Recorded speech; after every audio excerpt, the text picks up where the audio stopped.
नमस्कार दोस्तों, युवा में कड़ी में आपका स्वागत है। मैं ब्रजेश सर आपका स्वागत करता हूं। आज हम लोग इस्लाम धर्म के बारे में समझेंगे। पिछले वीडियो में हम लोग बौद्ध धर्म, जैन धर्म को समझा। आज इस्लाम धर्म पे चर्चा होगी क्योंकि एक नंबर इससे भी आता है और जरूरी नहीं कि हर टॉपिक से आए ही, लेकिन हर टॉपिक तैयार होना चाहिए ताकि आज पेपर में तो कहीं से भी गलती नहीं होना चाहिए। और इस्लाम धर्म से जो भी क्वेश्चन बन सकते हैं आज हम लोग उसको पढ़ेंगे, तो ध्यान से इस वीडियो को पूरा देखिएगा तभी आपको इस्लाम धर्म अच्छे से समझ में आएगा।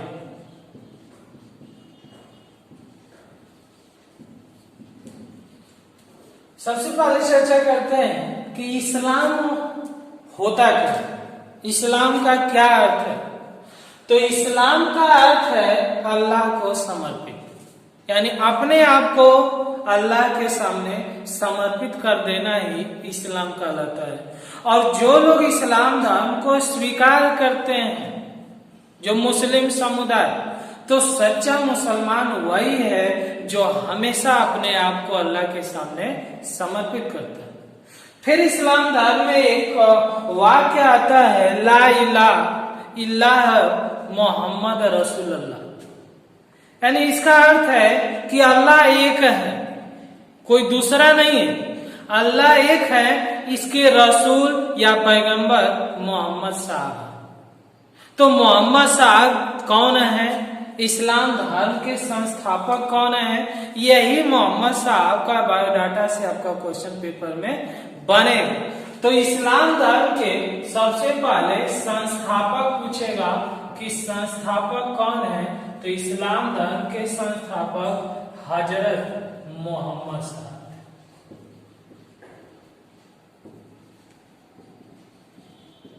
ये आपका पहला क्वेश्चन कि इस्लाम धर्म के संस्थापक कौन थे, तो हजरत मोहम्मद साहब थे। और इन्हीं के बारे में कहा गया है कि अल्लाह एक है और उनके पैगंबर या रसूल हजरत मोहम्मद साहब। इनका जन्म कहाँ हुआ था, तो जन्म पूछता है, तो जन्म 570 ईस्वी में मक्का में हुआ था। और मक्का आपका कहाँ पड़ता है, सऊदी अरब में पड़ता है। तो सऊदी अरब के मक्का में 570 ईस्वी में डेट पूछता, तो 29 अगस्त 570 ईस्वी में मक्का में हजरत मोहम्मद साहब का जन्म हुआ। अब मक्का जन्म होने की वजह से प्रसिद्ध नहीं हुआ, मक्का उससे भी पहले प्रसिद्ध था क्योंकि वहां पे पवित्र तीर्थ स्थल था जिसे हम लोग काबा के नाम से जानते थे, और काबा मक्का में ही स्थित था। तो मक्का फेमस हुआ काबा की वजह से, और वहीं पे हजरत मोहम्मद साहब का जन्म हुआ। और मक्का कहाँ है, सऊदी अरब में। अगला पूछता है कि मोहम्मद साहब के पिता का क्या नाम है, तो पिता का नाम अब्दुल्ला था। माता का नाम अमीना।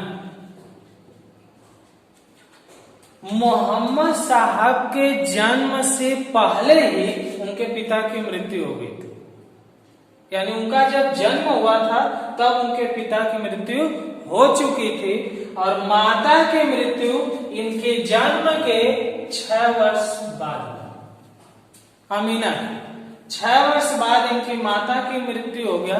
तो इनका पालन पोषण अबू तालिब ने किया। अब अबू तालिब कौन है, तो ये मोहम्मद साहब के चाचा हैं। फिर इनकी एक 25 वर्ष की आयु में इनका विवाह हुआ। मोहम्मद साहब का 25 वर्ष की आयु में खदीजा से, यानी उनकी पत्नी का नाम खदीजा, जो एक विधवा थी। पिता का नाम अब्दुल्ला, माता का नाम अमीना, चाचा का नाम अबू तालिब। विवाह हुआ तो उनकी पत्नी का नाम खदीजा। 25 वर्ष की आयु में इनका विवाह हुआ। इनकी एक पुत्री थी फातिमा,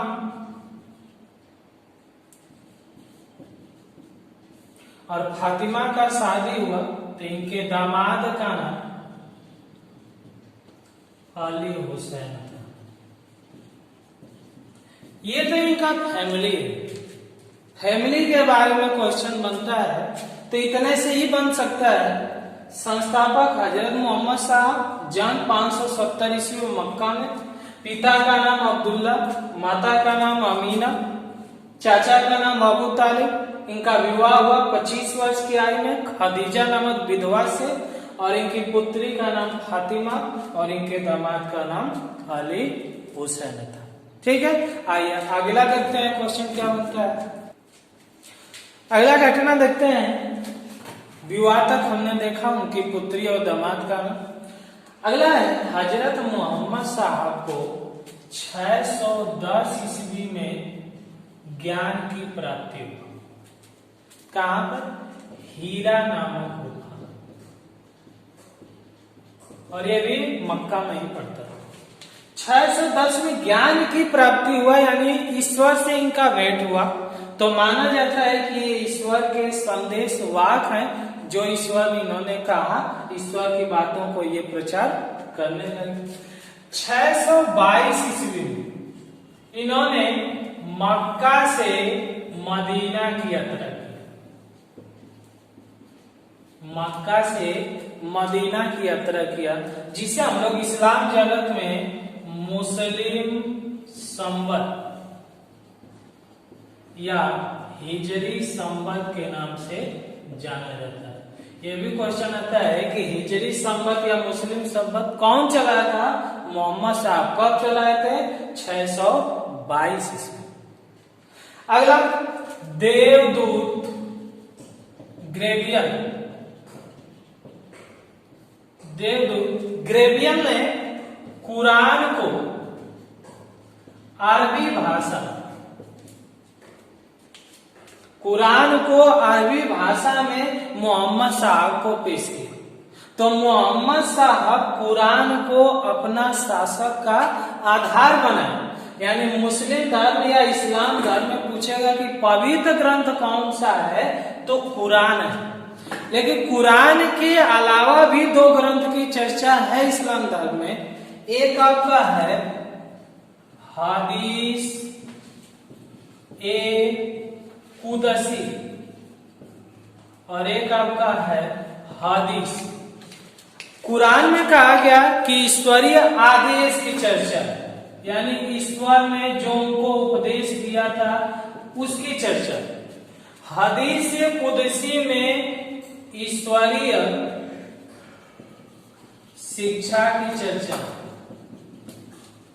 यानी इस्लाम धर्म में शिक्षा लेने की चर्चा है हदीस कुदसी में। और हदीस में मोहम्मद साहब की शिक्षा है, मोहम्मद साहब की शिक्षा,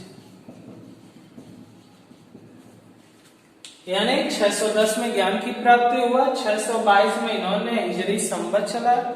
देवदूत ग्रेवियल ने अरबी भाषा में कुरान को मोहम्मद साहब को पेश किया, जिसे कुरान को शासक का आधार बनाया गया। तो इस्लाम धर्म की पवित्र ग्रंथ कुरान है। अन्य 2 ग्रंथ और हैं, हदीस कुदसी जिसमें ईश्वरीय शिक्षा की चर्चा है, और हदीस मोहम्मद साहब की शिक्षा है। ठीक है, तो आइए अगला क्वेश्चन देखते हैं।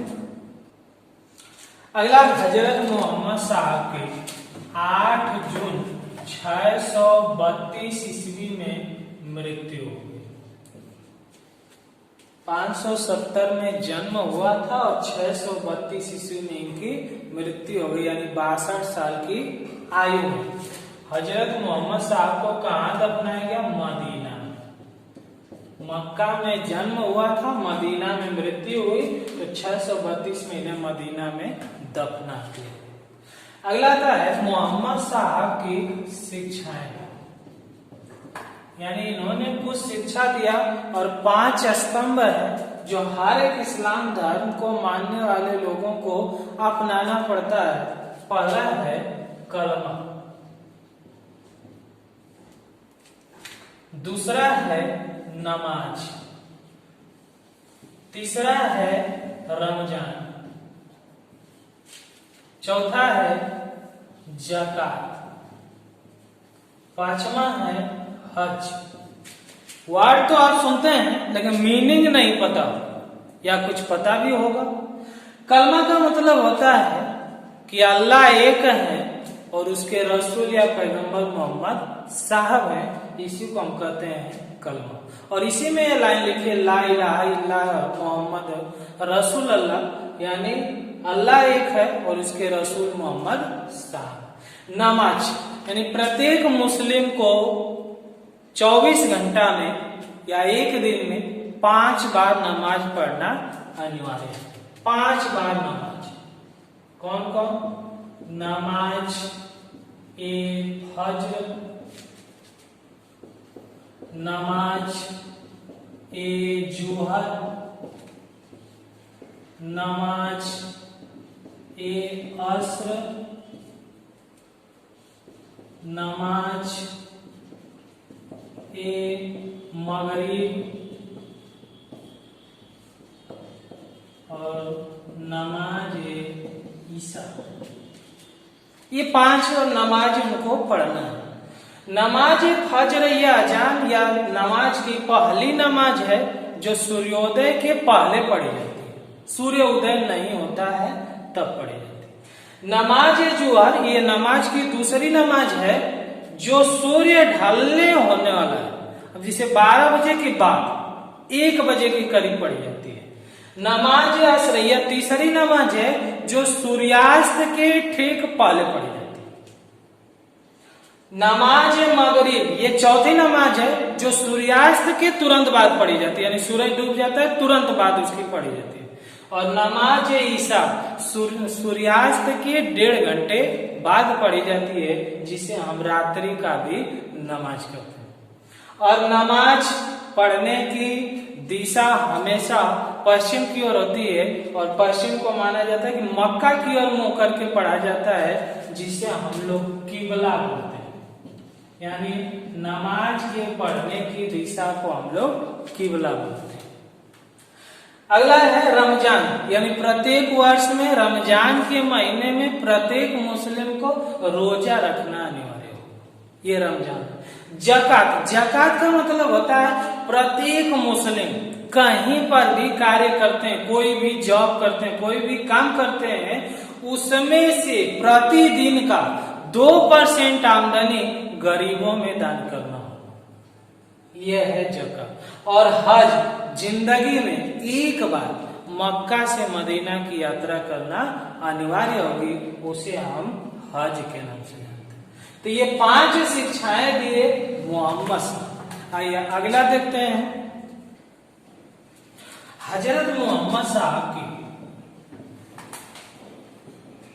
मोहम्मद साहब की जब मृत्यु हो तो इनके उत्तराधिकारी को खलीफा कहा। अब खलीफा को लेकर विवाद हो गया। खलीफा कौन बनेगा? तो इस बात को लेकर इस्लाम धर्म में विवाद हुआ और इस्लाम धर्म 2 भागों में बट गया, शिया और सुन्नी। यानी इस्लाम धर्म 2 भागों में बट गया खलीफा के विवाद को लेकर। अब शिया वाले अली के शिक्षाओं में भी विश्वास करते हैं, जबकि सुन्नी वाले मोहम्मद साहब के शिक्षाओं में विश्वास करते हैं। तो सुन्नी वाले सोचते थे कि खलीफा कोई भी बन सकता है, मोहम्मद साहब का खलीफा उत्तराधिकारी कोई भी बन सकता है। तो इन लोगों ने सबसे पहले अबू बकर को बनाया, फिर उमर को बनाया और फिर उस्मान को बनाया। ये 3 खलीफा बनाए गए सुन्नी के द्वारा। लेकिन शिया वाले फिर विवाद किए कि नहीं, मोहम्मद साहब का उत्तराधिकारी मोहम्मद साहब का कोई रिश्तेदार ही बन सकता है, तो इनके दामाद को खलीफा अली को बनाएंगे। तो 661 ईस्वी में करबला ये आपका इराक में पड़ता है, दोनों के विवाद के कारण 661 ईस्वी में अली की हत्या कर दिया गया और 680 ईस्वी में अली के पुत्र हुसैन की हत्या कर दिया गया और इन दोनों हत्याओं को शिया का मत दे दिया गया। तो आपसे क्वेश्चन पूछेगा कि इस्लाम धर्म के संप्रदाय कौन कौन है, तो शिया और सुन्नी। शिया अली के शिक्षाओं में विश्वास करते हैं और सुन्नी मोहम्मद साहब के शिक्षाओं में विश्वास करते हैं। खलीफा का पद 1924 तक रहा, यहां तक खलीफा बने, लेकिन 1924 में मुस्तफा कमाल पाशा ने खलीफा के पद को ही समाप्त कर दिया। उसके बाद कोई खलीफा नहीं बना। अगला का क्वेश्चन कि मोहम्मद साहब का जीवन चरित्र कौन लिखा? जीवन चरित्र कौन लिखा? तो मोहम्मद साहब का जीवन चरित्र इब्न इसाक ने लिखा था। एक क्वेश्चन ये भी बनता है, मोहम्मद साहब के जन्मदिन पे कौन सा त्योहार मनाया जाता है? तो जन्मदिन पे ईद ए मिलाद उन नबी यानी ईद का पर्व मनाया जाता है। तो दोस्तों, इस्लाम धर्म से इतना ही क्वेश्चन पेपर में बन सकता है। हमने जितना बन सकता है सबको बताया। अब ये आपकी जिम्मेदारी है कि इसको अच्छे से याद करें, वीडियो को शुरू से लेकर लास्ट तक और 2-3 बार देखें। या वीडियो आपको अच्छा लगे तो इसे लाइक करिए। कोई प्रॉब्लम आपको आता है या कोई वर्ड समझ में नहीं आता है तो कमेंट करिए और चैनल को जितना आवश्यकता है अधिक से अधिक इस चैनल को सब्सक्राइब करिए। जय हिंद।